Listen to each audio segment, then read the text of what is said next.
जैसे मैंने ऑब्ज़र्व किया है कि पहले हम लोग अपनी अपनी एक इमेज कहें या अपनी एक पहचान को पकड़ते थे। धीरे धीरे वो लूज़ होती है, अपने आप लूज़ होती चली गई।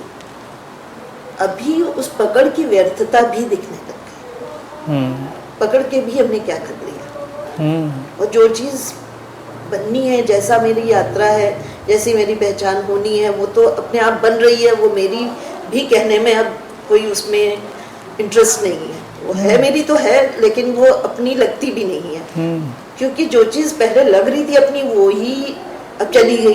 तो अब जो है वो भी अपना मतलब ट्रांजिटरी है। आज इस समय है, आगे रहेगी कि नहीं रहेगी, आगे क्या नई पहचान बनेगी, हम भी रहेंगे कि नहीं रहेंगे, क्या होगा ये पता नहीं है। तो ये छोड़ना भी एक मुक्ति का मतलब अंदर से बड़ी मतलब जैसे सुकून देता है कि भाई चलो ठीक है, जो हो रहा है हो रहा है। एग्जैक्टली वो तो है ही है भाई। पहचान का जो देखा जाए नाटक है, ड्रामा ऑफ आइडेंटिफिकेशन, उसको रियलाइज़ कर लेना, वही तो रियलाइजेशन है कि सारी पहचानें तो टेम्परेरी ट्रांजिएंट हैं, उनका कोई ऐसा अपना मूल्य नहीं है, और सारी पहचानें काम चलाऊ हैं, और हमारे इस लाइफ के प्रोसेस में, जीवन के इस प्रवाह में वो घटती हैं। उस समग्रता को, उस टोटलिटी को जब ज़रूरत होती है उस हिसाब से घटती हैं। उन पहचानों से आइडेंटिफिकेशन पैदा कर लेने का तो कोई औचित्य नहीं। अब यूँ तो व्यक्ति अपनी जॉब से, अपने व्यवसाय से, अपने परिवार से, तमाम चीज़ों से इसी तरह से आइडेंटिफाई होकर चलता रहता है, और वही उसकी परेशानी का कारण भी बनती हैं, पीड़ा का कारण भी बनती हैं। लेकिन तमाम ऐसी जो हैपनिंग्स हैं जिनको आप देखेंगे बहुत महत्वपूर्ण मानते हैं पहचान के तौर से, वो भी एक घटनाक्रम है। जैसे मुझसे एक बार कोई पूछ रहा था, मैंने कहा कि देखिए सब हो रहा है। बुद्धा का जो प्रसिद्ध वक्तव्य मैं हमेशा कहता हूँ कि घटनाएं घटती हैं, परिस्थितियाँ बनती हैं, तो उसने कहा कि तो फिर आपका जो गुरु होना है उसमें आपका तो कुछ नहीं है, वो भी तो हुआ है। तो मैंने कहा एग्जैक्टली, मेरा क्या है इसमें, ये तो हैपनिंग है। और किसी भी का अगर गुरु की पोजीशन में ही देखें, होना हैपनिंग है, पूरे अस्तित्व ने उसको वैसा चाहा है तो वो हुआ है। किसी का सीकर, किसी का साधक होना भी अस्तित्व ने चाहा है तो हुआ है, वो भी उसकी आइडेंटिटी नहीं है, वो चाह के नहीं हुआ है। उसके अंदर एक ऐसा इम्पल्स आया, ऐसा थॉट उसके अंदर पैदा हुआ जिसने उसको सीकर बना दिया। अब क्यों सीकर बना, उससे पूछो भी क्यों सीकर हो तुम, किसी के पास इसका जवाब नहीं, क्योंकि वो टोटलिटी, पूरा अस्तित्व चाहता है कि सीकर है तो सीकर है। तो उस सेंस में कोई भी आइडेंटिटी, उस आइडेंटिटी को एक प्ले की तरह देखना वही उचित है। और रियल सेंस में साधना यही है कि हम इस आइडेंटिटी के प्ले को रिकॉग्नाइज कर लेते हैं, उसको पहचान लेते हैं, फिर हम अपने एसेंशियल नेचर में उतर जाते हैं। जो हमारा एसेंस है, जो नेमलेस फॉर्मलेस एसेंस है, उसी को सोर्स कहते हैं या उसी को हम लोग प्रेजेंस कहते हैं, तो हम उसके थ्रू जीते हैं। और वक्त के अनुसार जो भी आइडेंटिटी हमारे ऊपर आती है हम उसको जीते हैं और उससे आगे चले जाते हैं। उसको हम बहुत देर तक पकड़ के नहीं रखते। जो भी आइडेंटिटी आती है, आज ये है कल को कोई और आ जाए तो क्या फ़र्क पड़ता है। आइडेंटिटी को पकड़ के रखने की कोशिश में ही सारी पीड़ा है।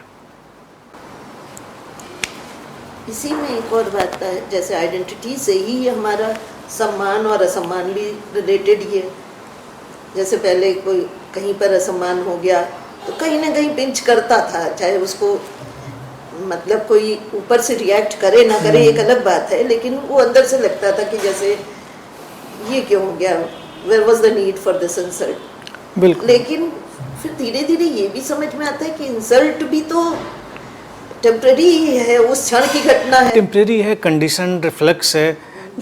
उस व्यक्ति को अपना जैसा भी सोच विचार का ढंग है उससे उसने प्रतिक्रिया करी, उसके अंदर जो अपने आइडियाज़ पड़े हैं, जो उसकी कंडीशनिंग पड़ी है, वो अपमान सचमुच में उसने किया ऐसा नहीं है, उसके थ्रू वो हुआ है क्योंकि वो ऐसा मानता था।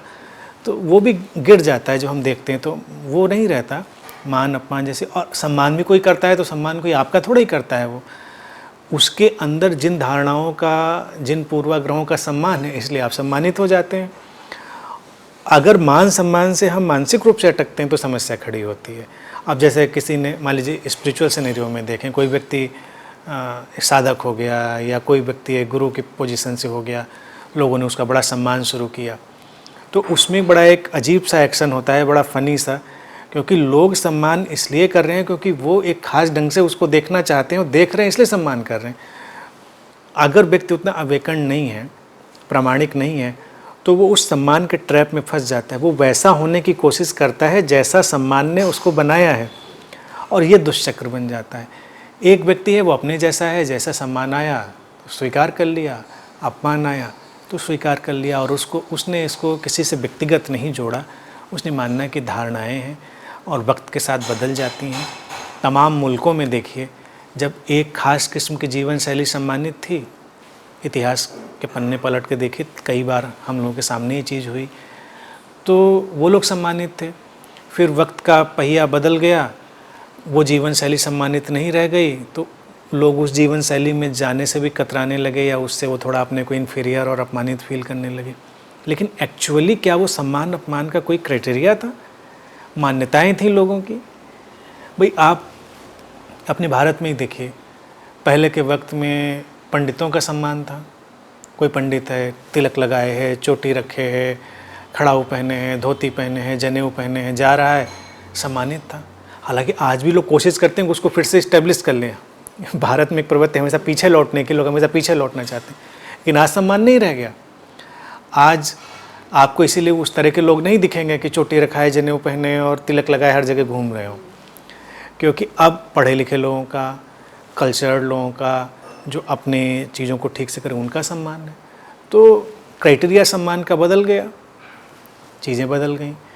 तो वक्त के अनुसार तमाम चीज़ें, वेशभूषा हो, व्यक्ति की अपनी अप्रोच हो, नॉलेज हो, उसमें किस चीज़ को ज़्यादा सम्मान मिल रहा है, वो उस सोसाइटी की कंटेम्प्रेरी कंडीशनिंग और कंटेम्प्रेरी अप्रोच से तय होती है। लेकिन उसकी रियल वैल्यू तो कुछ भी नहीं है, ये फेक करेंसी की तरह से है। वो सम्मान जो है फेक करेंसी, वो करेंसी अभी चल रही है क्योंकि लोगों ने एक्सेप्ट किया हुआ है। जैसे ही कलेक्टिवली लोगों ने एक्सेप्ट किया कि नहीं अभी करेंसी नहीं चलेगी, सरकार ने किया, कलेक्टिवली लोगों ने माना, अब वो करेंसी आपके पास है भी तो बेकार हो गई। तो इसी तरह से बहुत सारा सम्मान जो है वो बिल्कुल फेक करेंसी की तरह, क्योंकि उस कुछ आइडियाज़ में लोगों ने इन्वेस्टमेंट किया हुआ है। जैसे ही वो इन्वेस्टमेंट आइडियाज़ से निकलेगा तो आपके पास वही सारी चीज़ें होते हुए भी सारी चीज़ें बेकार हो जाएंगी। तो इसलिए उसमें बहुत अटकना नहीं, उनमें बहुत ध्यान नहीं देना है।